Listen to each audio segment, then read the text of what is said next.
Alors que vous célébrez cette année le 150e anniversaire de la mort de votre fondateur, dont Prosper Guéranger, je suis heureux de m'unir à votre action de grâce. Je souhaite exprimer mes encouragements et mon affectueuse proximité à celles et ceux qui ont engagé leur vie dans le sillage de ce serviteur de l'Église ou bien qui œuvrent pour faire connaître sa vie et son œuvre.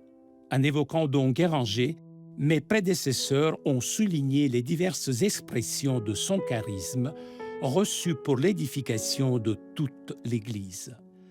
Son rôle de restaurateur de la vie monastique bénédictine en France, sa science liturgique mise au service du peuple de Dieu, sa piété ardente envers le Sacre-Cœur de Jésus et la Vierge Marie. Je voudrais à mon tour souligner deux aspects de ce charisme qui correspondent à deux besoins actuels de l'Église. La fidélité au Saint-Siège et aux successeurs de Pierre, en particulier dans le domaine de la liturgie et la paternité spirituelle.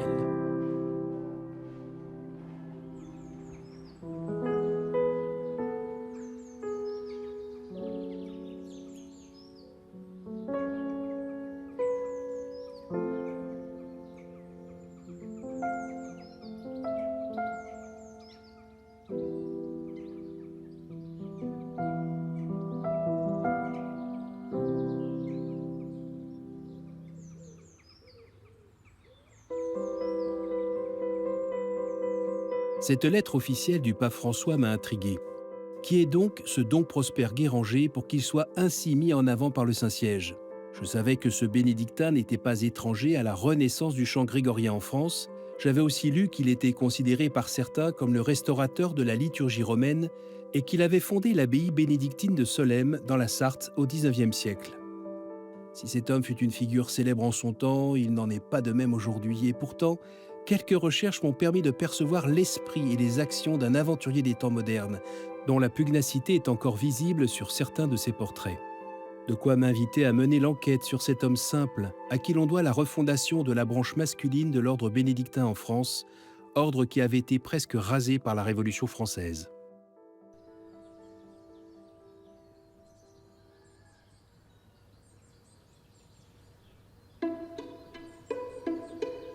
De par ses origines, de par ses premières décennies de vie, Don Guéranger est profondément enraciné dans un territoire. C'est vraiment un enfant de la région de Sablé. Il est né pas très loin d'ici, en 1805, d'une famille modeste, je dirais de toute petite bourgeoisie. Il est né juste après la Révolution. On a vraiment conscience qu'il y a une page qui s'est tournée et qu'il y a une nouvelle page qui s'ouvre. Il peut constater dans son enfance combien les structures religieuses ont été totalement remises en cause, avec les destructions que l'on connaît. À ce moment-là, l'Église de France, comme la France toute entière, est un peu assommée. Et elle a envie de reprendre son activité, sa grandeur, qui a été perdue. La théologie, la mystique, la doctrine avaient été très délaissées pendant un siècle. Et donc, il y a eu un certain nombre de jeunes ecclésiastiques qui voulaient qu'on reprenne l'Église. Et donc, c'est une époque de grande renaissance.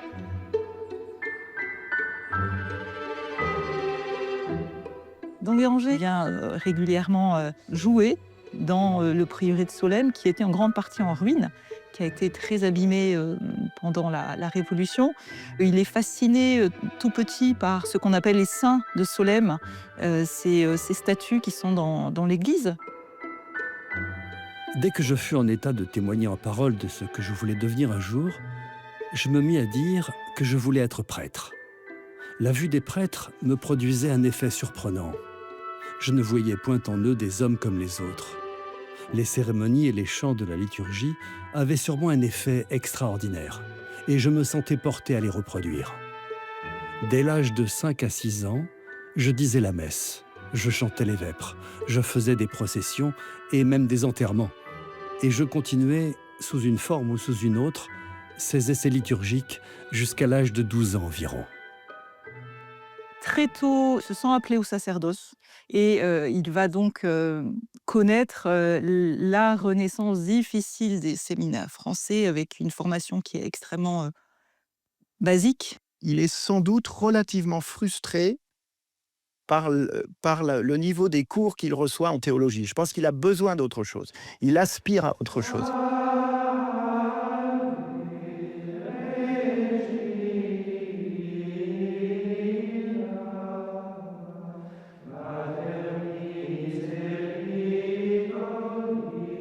À l'âge de 19 ans, il a passé tout un été à lire les pères de l'Église dans les infolios des moristes.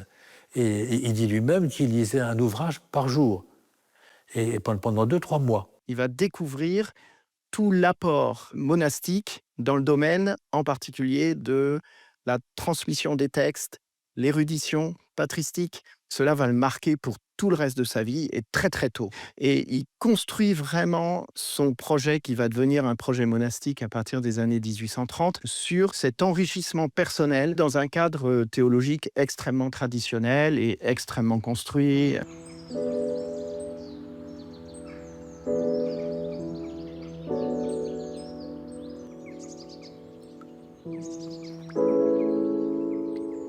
Quand il est séminariste, il va vivre une vraie conversion intérieure. Il reçoit une véritable grâce. Il prend conscience, de façon tout à fait mystérieuse, de ce qu'est la Vierge Marie et de ce qu'est l'Immaculée Conception. Donc Guéranger a donné les fondements de la définibilité de l'Immaculée Conception. Et pourquoi on pouvait dire que la Sainte Vierge était immaculée, et que c'était une vérité de foi. Ouais, ce critère pourra servir 100 ans plus tard à Pie XII pour définir l'Assomption de Notre-Dame, corps et âme. Il y a la piété mariale, mais il y a aussi la piété vis-à-vis du Sacré-Cœur. Les deux sont liés, hein, le cœur de la Vierge et le cœur du Christ. Je pense notamment à une lettre qu'il écrit à un de ses amis alors qu'il sort du lycée, hein, donc un de ses condisciples qui s'appelait Charles Louvet. Il explique à Charles Louvet que c'est dans le cœur du Christ que naissent les amitiés. Je me rappellerai cette joie franche et vive avec laquelle je célébrais tes victoires. Joie de courte durée puisqu'elle fut suivie d'une cruelle et triste séparation. Mais il est un moyen plus excellent de communiquer ensemble, quoiqu'éloignés. C'est de penser quelquefois l'un à l'autre devant Dieu. C'est dans le cœur de Jésus, d'où découle la vraie amitié, qu'il faut quelquefois se réunir. C'est là que les amitiés mortelles prennent quelque chose de cet amour immense qui consume le cœur du Sauveur. Quoi, en effet, de plus digne que ce cœur divin, dont l'amour a produit la rédemption des hommes et l'Eucharistie. Mais il est temps de finir en t'embrassant. Ton ami, Prosper Guéranger. Quand il est tout jeune, il a 16-17 ans, il a déjà cette conviction que le cœur du Christ est le lieu dans lequel on va vivre l'amitié et tout découle de ce cœur du Christ. Jean Guéranger a été très soucieux d'honorer tout ce qui, de près ou de loin, est lié à l'incarnation. Dans le début des constitutions de la règle de notre congrégation de Solesmes, c'est indiqué de manière très précise dès les premières pages.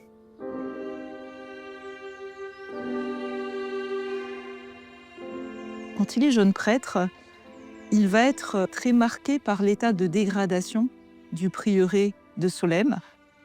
Il est aussi très marqué par la destruction de ce monachisme bénédictin, de ce monachisme cistercien, qui fait que ces lieux sont vides, ces lieux parlent de quelque chose, parlent d'une histoire millénaire, parlent d'une histoire d'hommes et de femmes, et il y est très vite sensible. Solesmes est sur le point d'être vendu à ce qu'on appelle la bande noire, hein, ce groupe qui, à l'époque, rachète des abbayes, des prieurés, des églises menacées de démolition pour parfaire leur démolition, les vendre en petits morceaux, comme ça s'était produit déjà à partir des années 1793-1794. L'annonce de Solesmes en vente continuant de paraître sur les journaux, je ne pouvais me déprendre de la pensée de voir utiliser et sauver cette maison. Tout à coup, vers le mois de juin, l'idée me vint que si je pouvais y réunir quelques jeunes prêtres, nous y rétablirions l'ordre de Saint-Benoît avec l'office divin et les études. Mes fonctions auprès de l'évêque et mon séjour à Paris avait suspendu chez moi les aspirations que j'avais ressenties au séminaire. Elles se ranimèrent tout à coup et ne me quittèrent plus. Il va faire redémarrer cette vie bénédictine avec finalement comme principale énergie la foi et donc la confiance en Dieu. Don Guéranger nous montre que après une période difficile, c'est possible de recommencer, c'est possible que le printemps revienne après l'hiver, ça peut refleurir, même les choses les plus étonnantes, la vie contemplative, même ça peut recommencer.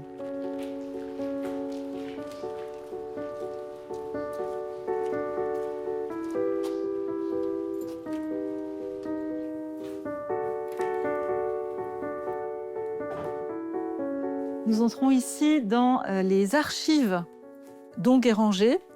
Ce sont des archives qui comprennent, par exemple, tous les courriers que Don Guéranger a pu échanger avec les moines de la congrégation, ou encore avec les laïcs avec lesquels il correspond, la famille, on a la famille Guéranger. Les lettres, les échanges avec Madame Swetchine sont ici. Alors là, il est à Rome, là c'est quand même une lettre intéressante. Donc Guéranger vient d'être nommé abbé et il écrit à Madame Swetchine. Vous ne me verrez point encore ce mois-ci, malgré tout mon désir qu'il en fût ainsi. Mais au moins, aurez-vous de mes nouvelles et de bonnes. La présente est pour vous annoncer que les affaires de Solesmes sont terminées, et de la manière la plus heureuse qui pouvait se désirer. Le Saint-Siège n'a pas seulement confirmé ce qui s'est fait à Solesmes, en approuvant les constitutions et l'esprit qui les a rédigées, il a érigé Solesmes en abbaye, et déclaré abbé son pauvre prieur actuel. Il se tourne vers Rome pour faire reconnaître cette restauration monastique de façon totalement, évidemment, officielle, de l'approuver. Son projet va être reconnu. Le prieuré de Solesmes va devenir ensuite abbaye.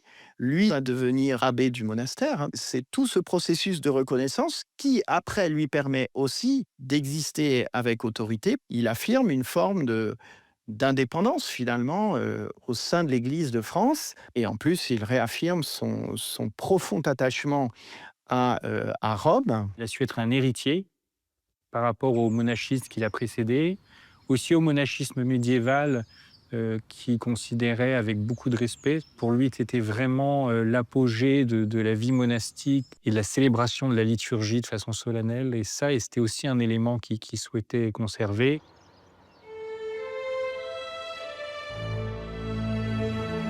Il va jouer aussi sur son attachement à une grande France, etc., du passé, avec toute la dimension médiévale aussi, néo-médiévale, du romantisme, qui va lui permettre aussi de trouver des fonds pour pouvoir développer son œuvre.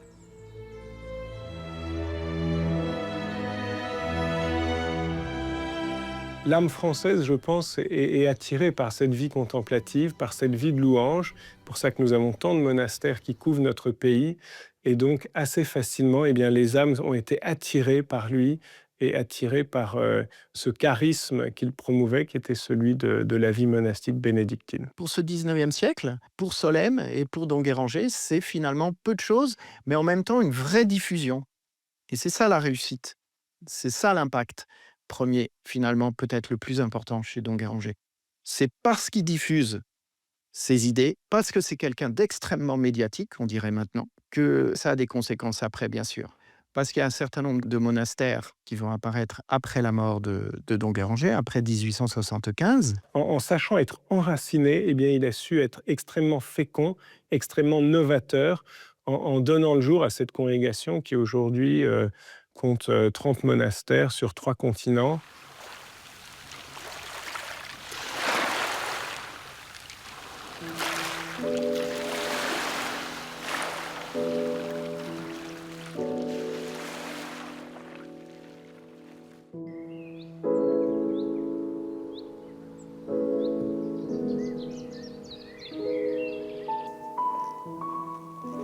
Nous sommes ici à Coirabé, sur l'île d'Ouest, où les moines sont arrivés en 1907. Et depuis, nous sommes ici. Et nous avons cette belle abbaye de Coire, faite par l'architecte Don Paul Bello. C'est une grande joie qu'on a à vivre dans ce monastère fait par le nom de Dieu, pour la gloire de Dieu. Et les moines de Solesmes, en 1901, à cause des lois anticléricales, ont dû s'exiler de France. Et les moines de Solesmes sont restés ici de 1901 à 1922, et ça a été un peu un âge d'or pour Solesmes. Et quand les moines ont dû retourner à Solesmes, ce qui était une bonne chose bien sûr, après la Première Guerre mondiale, en 1922, une communauté est restée ici, qui était essentiellement française, mais peu à peu sont venus des candidats à la vie monastique qui étaient des Anglais ou des Irlandais. Et donc Solesmes a gardé cette tradition ici, et nous espérons être aussi de fidèles continuateurs de Don Guéranger, et donc à ce titre-là, des disciples de ce père qu'il a été pour nous tous.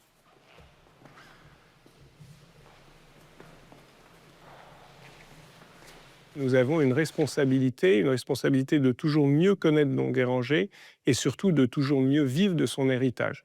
Et vivre de son héritage, c'est avant tout être des saints et vivre de la liturgie. Dans la vie bénédictine, je trouve l'équilibre qui est nécessaire pour la prière, prière liturgique, prière personnelle, lecture divine et travail. Don Guéranger avait cette formule assez extraordinaire qu'il a répétée plusieurs fois, c'est par la règle de Saint-Benoît que nous serons bénédictins. Ça paraît un truisme, mais c'est en effet ce qu'il a voulu pratiquer, la règle de Saint-Benoît. Et cette règle de Saint-Benoît est marquée par la recherche de Dieu dans une prière commune et liturgique qui nous rassemble 7 fois par jour.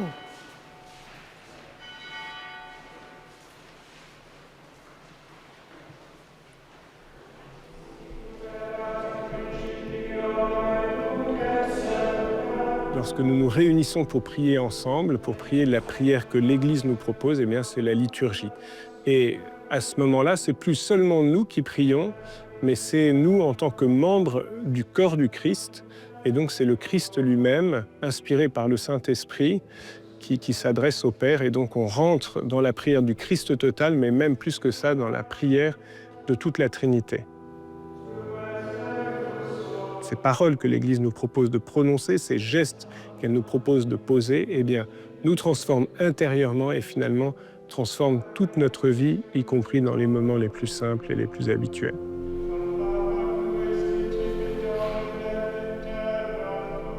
Le but de la vie chrétienne, c'est de l'union à Dieu de manière aussi permanente que possible, mais souple aussi.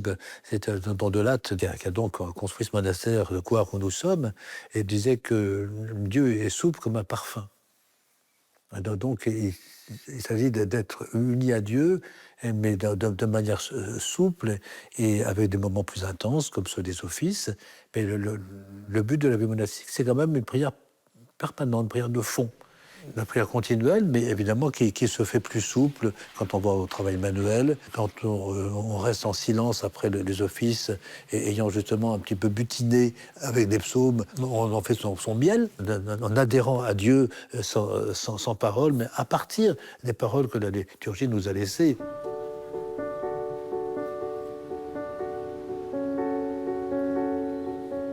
À la fois, Don Guéranger, il s'inscrit dans cette tradition comme héritier, et en même temps, il sait qu'il s'adapte aussi à la société de son temps.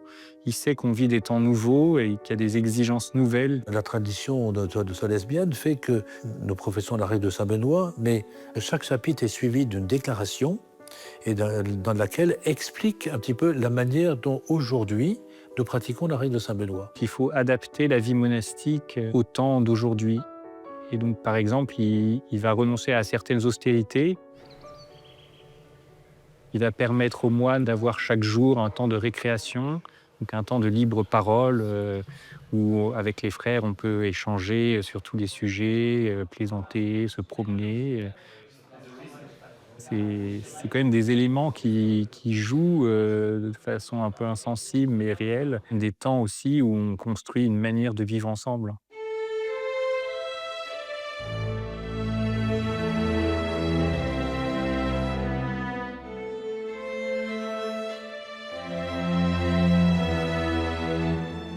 Don Guéranger a profondément marqué la vision que la société, monastique ou pas, a pu avoir sur le statut de l'abbé.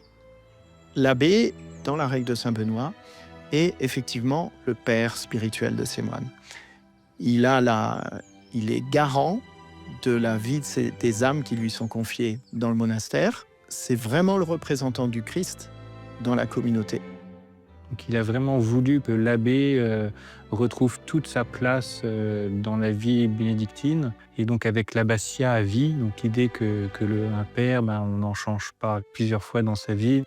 Le mot abbé signifie abba, c'est pas passer le père. Et c'est une famille à la tête de laquelle il y a un père. Donc on n'est pas des ermites juxtaposés. Et ça, Don Guéranger a vraiment été un vrai disciple de Saint-Benoît et il était un vrai père. Et il savait parler à chacun, il était très apprécié des frères. Enfin, il a su créer ici à Solesmes vraiment une vie fraternelle, une vie commune. Il était très affectueux, il était attentif et il utilisait pour cela donc un mot du patois sabolien, de Sablé, et il appelait ça l'afflonnement. L'afflonnement, on a du goût à être ensemble, on est heureux d'être ensemble, on vit quelque chose qui nous réjouit tous, etc. L'afflonnement.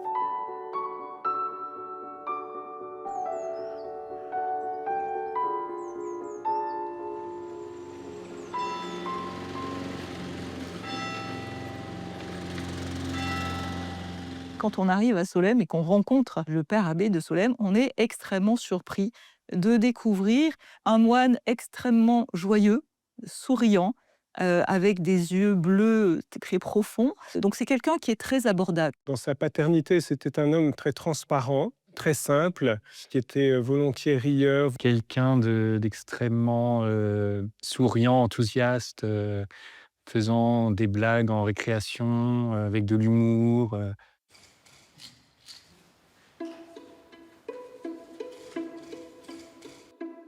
Attentif à ce que les Saint-Esprits opèrent dans les âmes, Don Guéranger ne désirait qu'une chose, les aider dans leur recherche de Dieu.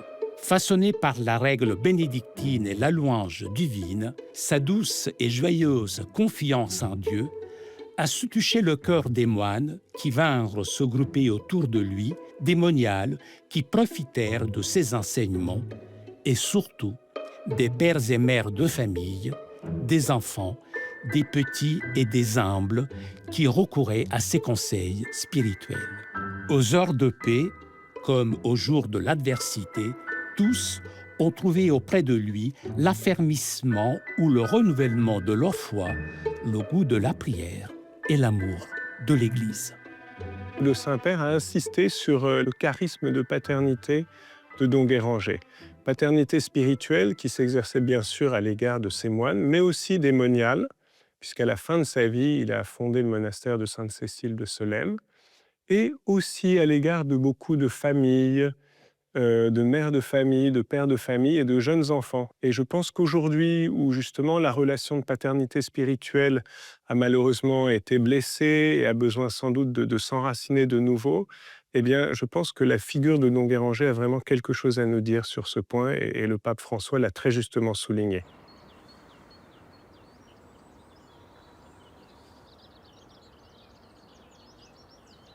Il est très amical, très soucieux de la vie quotidienne. Il s'intéresse autant à l'état des poules du fermier d'à côté qu'à la vie de l'Église. Il a beaucoup à nous apprendre aussi en termes d'amitié et de beauté et de pureté de l'amitié. Don Guéranger n'a aucun problème relationnel avec les femmes. Et ça fait du bien. Ça fait du bien alors que l'Église a été tellement salie ces dernières années par des choses terribles. Et Don Guéranger nous dit que la pureté des relations, la vérité des relations est possible. Il a eu beaucoup d'amitié masculine, féminine, des mères de famille, des grands-mères, des amis. Et il a beaucoup écrit, et il aura écrit des conseils sur leur vie quotidienne, en fait. Par rapport à un événement douloureux, par rapport à un événement joyeux, par rapport à des combats, etc. Et donc, du coup, on peut se retrouver complètement. Méditez cette parole du Sauveur. Que personne ne vous enlève votre joie, votre paix. Ce qui veut dire qu'il y a une joie, une paix en nous, qui ne doit jamais être altérée par aucune circonstance, parce que son séjour est dans cette portion de nous-mêmes où Dieu règne et habite. Dieu est paix, joie et bonheur. Nos ébranlements ne doivent jamais aller jusqu'à cette région où nous l'avons placé. Nous devons toujours trouver là calme, repos et félicité, lors même que tout le reste est agité, bouleversé, submergé. Nous n'avons qu'une chose à faire ici-bas, c'est de nous dominer, de nous rendre maîtres de nous-mêmes, afin que notre âme tout entière, mise d'accord comme un excellent piano, exécute une musique digne de celui qui nous a fait. On sent qu'il parle tellement avec son cœur que ça rend vraiment ce qu'il dit accessible au monde d'aujourd'hui, même dans la forme. C'est très simple, c'est très vivant. Dans toute sa pastorale, il veut en fait redonner aux chrétiens le sens du surnaturel. Le vrai chrétien, c'est celui qui pense vraiment que son projet de vie s'inscrit dans le dessein divin.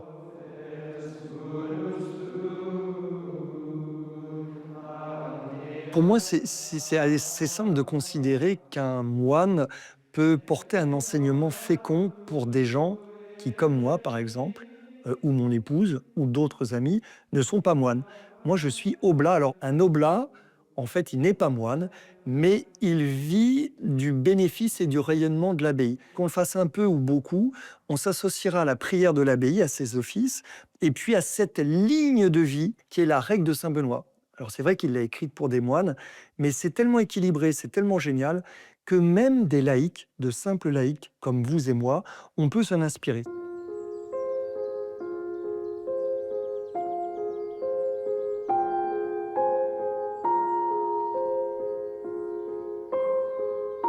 J'aime la prière bénédictine, j'aime la façon contemplative des bénédictins. Et la première fois que je suis arrivée à l'abbaye, je ne connaissais pas nécessairement qui était le fondateur. Je suis venue pour prier.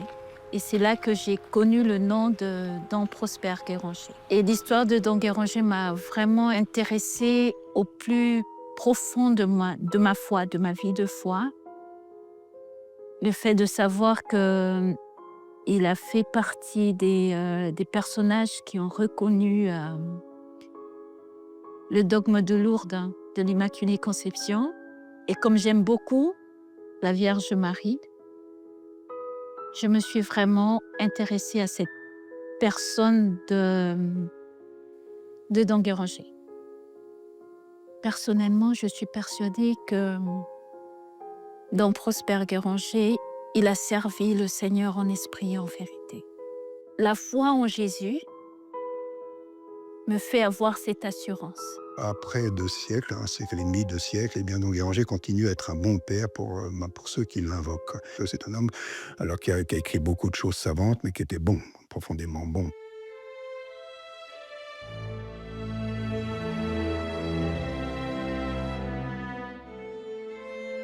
L'Église, c'est la tradition, c'est ce long fleuve qui nous relie au Christ, au jour de sa chair, à Jérusalem, en Israël. Et donc, il faut aller au-delà de ce qu'on voit pour comprendre que c'est le Saint-Esprit est là qui agit en elle. Et donc, dans cet enseignement éternel, pérenne, qui est toujours là, eh bien, nous avons les paroles de la vie éternelle. Ça a été un leader de l'ultramontanisme. Il a en effet combattu pour le retour à la tradition romaine et à l'unité de la tradition romaine. Très tôt, Prosper Guéranger a pris conscience que, à partir du XVIe siècle, la réforme protestante, le jansénisme, sont quelque part des éléments qui ont endommagé l'unité de l'Église. Et que face à la sécularisation grandissante, face aux destructions révolutionnaires, le retour à l'unité de l'Église derrière Rome est sans doute ce qui devrait permettre la seule restauration véritable d'une stabilité.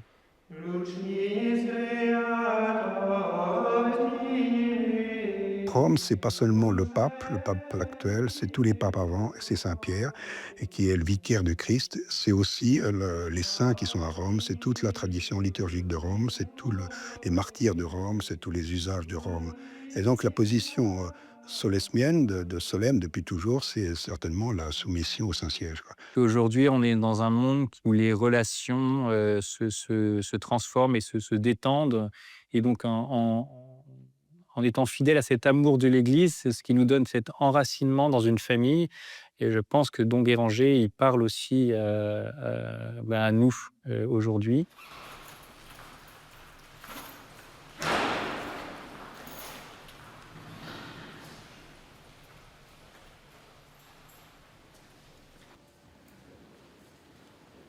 Et c'est pour ça qu'il doit attaquer en particulier le sujet par la liturgie. Parce que la liturgie, elle va s'ouvrir à tout le monde.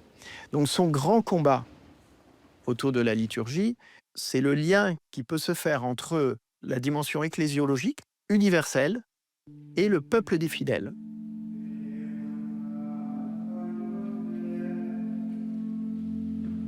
Don Guéranger explique que c'est l'Église qui est notre mère, et donc on doit prier avec notre mère. On apprend sur les genoux de notre mère à prier. Et donc quand on participe à la liturgie, on apprend de notre mère ce qu'est la prière.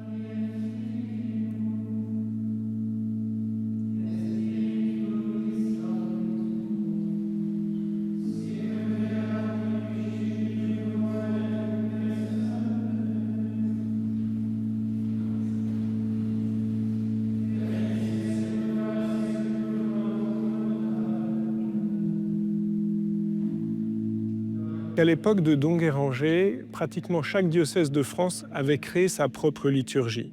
Chaque diocèse avait son missel, son bréviaire. C'était un émiettement un petit peu de la tradition liturgique dans toute la France. En 1827, Don Guéranger est ordonné prêtre à Tours. Il a 22 ans et demi, donc il n'est pas très, très vieux. Et puis quelques jours après, au Mans, les sœurs lui demandent de dire la messe pour elle. Et alors, les sœurs ont le missel romain. Et là, pour la première fois de sa vie, à 22 ans et demi, il découvre le missel romain. Et alors, c'est là que la synthèse mentale ou spirituelle de Don Guéranger se forme dans le missel romain. Il y reconnaît la langue des pères, il y reconnaît la manière de parler des pères, et donc il tombe amoureux d'une certaine manière de cette liturgie, et il se décide à la suivre uniquement à partir de ce moment-là. Et petit à petit, par attraction aussi, à travers les articles, le témoignage que Don Guéranger lui-même a donné de sa pratique, eh bien, tous les diocèses de France, petit à petit, ont abandonné leur missel propre, leur bréviaire propre, pour prendre celui de la liturgie romaine. Et en ce sens, c'est Don Guéranger qui a permis que tous les diocèses de France se rallient à la liturgie romaine. Au XIXe siècle, la lecture qu'a Don Guéranger de la tradition, ce retour à Rome constitue une forme de modernité par rapport au contexte dans lequel il est. C'est en 1850, comment on fait Église pour exister dans une société qui a évolué. Et sa lecture, lui, de la tradition liturgique, elle s'inscrit dans cette modernité complètement. Elle en est même un des éléments. La tradition, au sens propre, au sens fort du mot, c'est transmettre. Alors transmettre, ça suppose qu'on transmet quelque chose qu'on a reçu, donc du passé, aujourd'hui, pour demain. Et donc la tradition, c'est une chose qui grandit, qui évolue, qui s'enrichit progressivement. Pour Don Guéranger, dans la liturgie, il y a l'onction. Il dit que la liturgie doit être pleine d'onction. Alors, le mot onction, ça veut dire c'est de l'huile, l'huile qui est douce, qui peut être forte. Et qu'est-ce qui donne cette onction à la liturgie? C'est l'Esprit Saint. Et alors l'Esprit Saint qu'on a dans le cœur, que les fidèles doivent avoir dans leur cœur, eh bien, les fait chanter. Comme il y a l'Esprit Saint partout, il y a l'onction partout et il y a le chant partout. Voilà. Et donc tout doit être chanté dans les liturgies.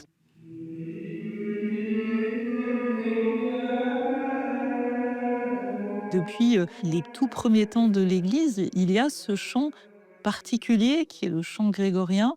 Et forcément, quand on se rattache à cette tradition, forcément, on se rattache au chant grégorien. C'est la prière de l'Église. D'emblée, Don Guéranger, qui n'était pas un spécialiste du chant, je pense, à l'origine, a trouvé tout de suite que le grégorien fait chanter les mots. Et ce phrasé du grégorien, il est par une espèce d'intuition étonnante, et il l'a compris tout de suite.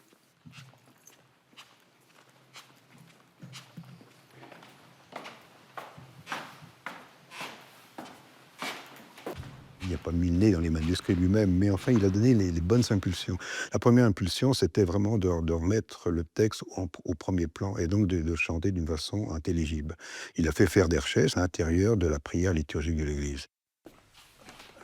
À partir de 1889-90, plusieurs moines sont allés dans les bibliothèques d'Europe faire des photos de manuscrits. Et donc ça, c'est des chemises dans lesquelles il y a des reproductions de manuscrits. Et c'est ces manuscrits-là qu'on servait à faire des tableaux pour restituer les mélodies grégoriennes dans leur intégrité. Ça, c'est un tableau de Répon. Première ligne, la mélodie telle qu'elle était en usage courant à l'époque. Et ensuite, on donne un certain nombre de manuscrits et le témoignage des manuscrits qu'on met en ligne. Donc, on a la même mélodie, mais avec un certain nombre de témoins différents. Et à la fin, normalement, on peut dire, voilà, la version critique la plus ancienne, probablement la plus fidèle à l'original, se trouve en bas. Ce sont surtout certains de ses fils qui ont vraiment construit cette école érudite, scientifique d'approche du chant grégorien, qu'il faut remettre aussi en contexte, sans doute, avec les développements de la musicologie à la même période et de l'intérêt pour la musique médiévale, pour le système des notations musicales. Alors, on pourrait dire que c'est une façon d'uniformiser, mais je pense que ce n'est pas le cas, parce que le chant n'est jamais uniforme. On ne chante pas le grégorien à la française comme on le chante en Afrique. Et en Afrique, on le chante effectivement. À Kermoussa, au Sénégal, les moines de Solesmes avaient leur tradition du chant grégorien, et donc se sont mis en contact avec les chanteurs locaux, de sénégalais, et avec leurs instruments, avec la kora, avec le xylophone, etc. Solesmes a vraiment inculturé dans sa grande tradition liturgique et grégorienne avec le chant des griots sénégalais.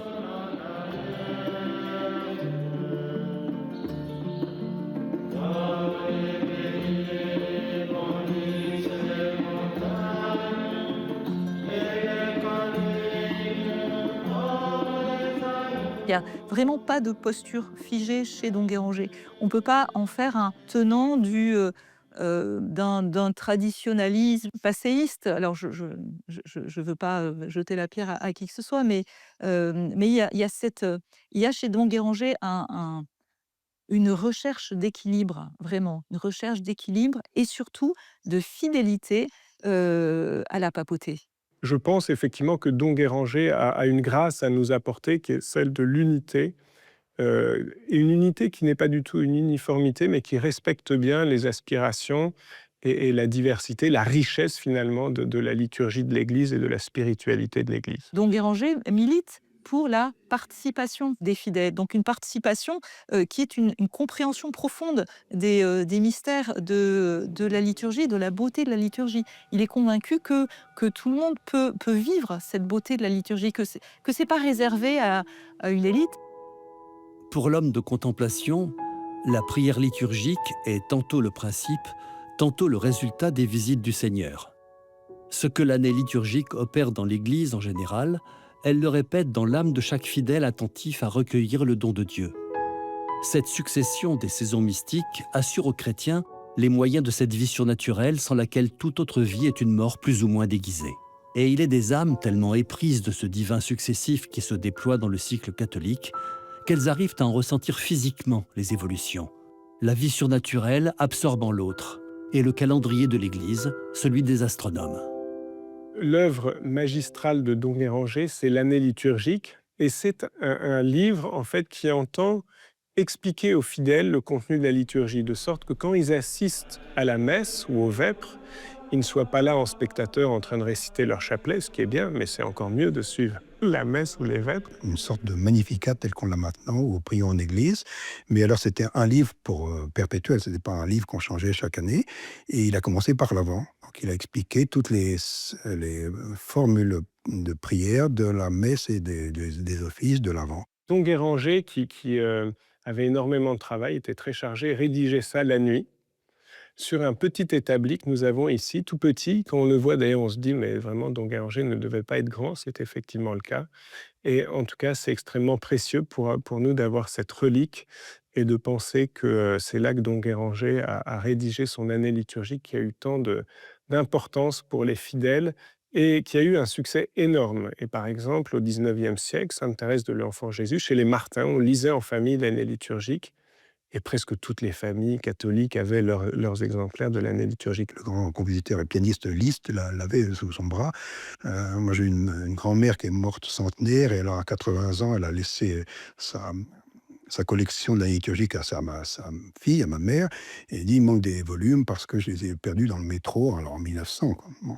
Donc c'était très populaire. Le mouvement liturgique qu'il développe est si puissant et aura tant de conséquences qu'il est quelque part, sans doute, au XIXe siècle en tout cas, un des initiateurs d'une réforme liturgique qui est à la fois une sorte de retour à des sources, et puis aussi quelque chose de nouveau. Quand le pape Paul VI reprend le concile en 1963, donne au Père conciliaire le message que l'Église fasse une étude d'elle-même, de sa nature, de ce qu'elle est. Et elle commence par quoi? Par la liturgie. Et Don Guéranger, c'est le point de départ de cette réflexion de l'Église sur sa propre nature quand elle prie. Et donc Don Guéranger, je pense que c'est un prophète, là. Un prophète, un grand prophète.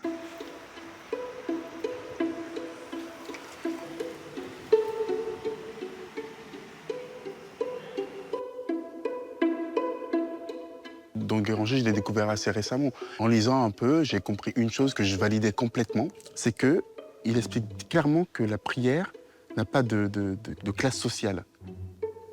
Que quand je vis la liturgie, que je sois pauvre, riche, moyen ou même extrêmement pauvre, ben finalement, je vis la même liturgie et que l'Esprit Saint, quand il descend sur nous, quand il est présent avec nous, eh bien lui, il ne se demande pas qui vient de quel quartier, de quelle ville, de quel village.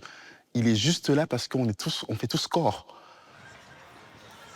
Aujourd'hui, l'église en Seine-Saint-Denis est un lieu où de nombreux jeunes, avec de nombreuses cultures, avec un nombre croissant et très important de catéchumènes et de nouveaux baptisés se rassemblent. Et donc, c'était l'opportunité, dans la basilique cathédrale Saint-Denis, le berceau ou l'un des berceaux principaux du chant grégorien, où pendant 12 siècles, des moines bénédictins ont prié, l'occasion de faire se rencontrer deux manières de prier, de louer le Seigneur. Cette louange ancienne, et qui est celle de l'Église, et la louange contemporaine, la manière de prier d'aujourd'hui. J'étais assez surpris quand j'ai entendu chant grégorien en Seine-Saint-Denis. Je me suis dit, ah oui, mais c'est une rencontre incroyable. Les échanges, c'était magnifique de pouvoir en même temps se dire, bon, quoi qu'il arrive, on est chrétien, on rencontre l'autre et on voit ce que l'autre propose, on lui explique ce que nous on propose et on échange autour. C'est une nécessité, c'est même le devoir d'un chrétien d'aller à la rencontre d'eux.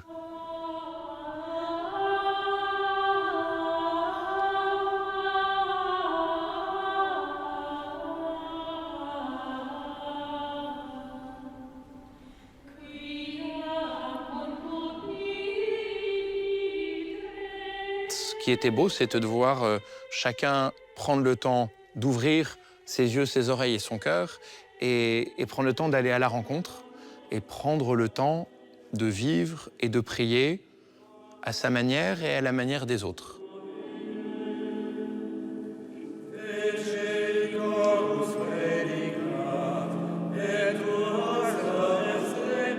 Ces jeunes, au contact en fait de cette tradition bénédictine, un certain nombre d'entre eux, en tout cas, ont eu des étincelles dans les yeux.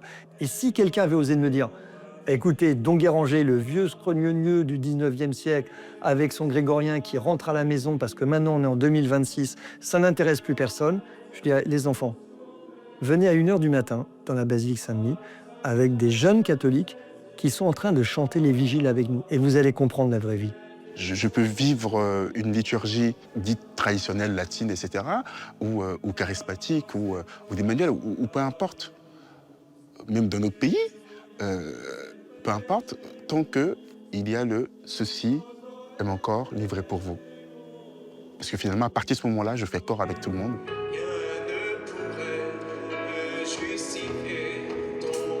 Je me pose la question si on fait, parce que nous on fait des messes des jeunes, si on fait dimanche messe des jeunes à Aulnay-sous-Bois et qu'on invitait Don Guéranger aujourd'hui, est-ce qu'il va apprécier la messe? Est-ce qu'il va la vivre avec nous? Est-ce qu'après il va partager un petit moment avec nous? Je pense que oui. Je pense qu'il serait heureux de voir que malgré toutes ces années-là, la liturgie est encore en place, la prière est encore là et qu'elle rassemble toujours autant. Il pense qu'il serait content de le voir avec nos djembés, avec nos louanges. Il vivrait avec nous avec beaucoup de joie. Parce qu'il sait que l'Esprit Saint est là et que la liturgie se vit toujours, collectivement. Et c'est ça qui est touchant avec Don Guéranger, c'est qu'il va être à l'unisson dans toutes ses entreprises, de répondre non pas peut-être aux générations qui avaient essayé de tout casser ou de tout bazarder, mais aux générations qui venaient, la sienne et celle d'après, en faisant le pari que cette jeune génération et celle qui arrivait après avaient encore soif de Dieu. Et finalement, c'est là où ça va marcher. C'est qu'allant puiser à des sources, semble-t-il, très anciennes, finalement, j'emploie ce terme assez familier, ça va matcher. C'est-à-dire qu'il y a une soif de ses contemporains qui va répondre à ce travail de montrer finalement tout ce que l'Église avait en réserve et qui n'était plus connu, qui était perdu. Et finalement, c'est peut-être pour moi l'enseignement le plus éclatant, le plus de vitamines que Don Guéranger puisse nous donner, c'est le fait qu'il y a une soif de nos contemporains et que cette soif, on peut y répondre.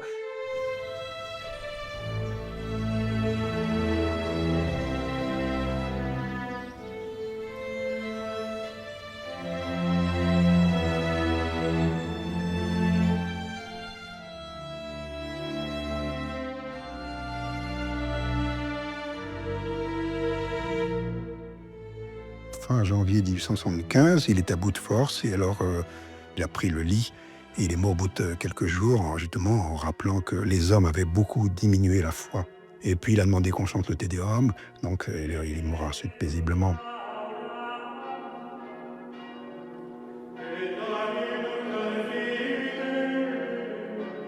Ce qui a été très frappant, c'est qu'après sa mort, il y avait des foules qui venaient de Sablé jusqu'ici, donc ça fait 3 kilomètres. Donc il était très aimé, le bon père Guéranger était aimé des gens du village et de la région, donc parce qu'il était aimé comme tel, et donc que les gens soient venus en masse et qu'ils l'ont considéré comme un saint.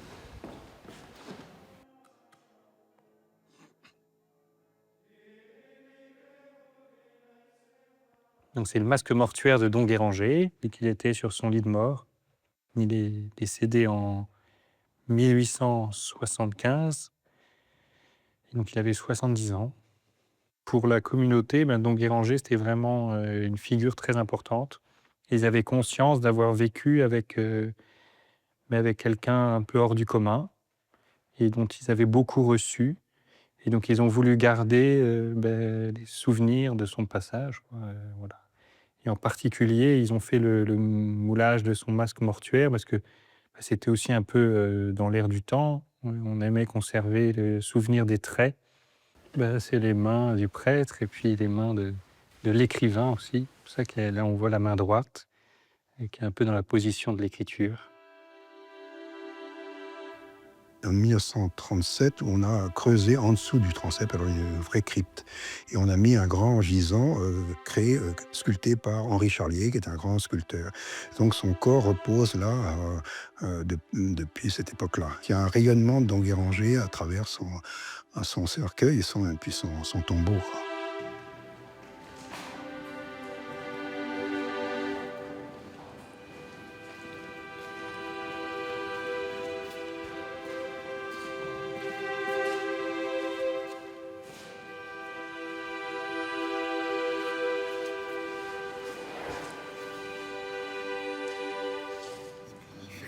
Notre Père qui es aux cieux, que ton nom soit sanctifié, Que ton règne vienne, que ta volonté soit faite sur la terre comme au ciel.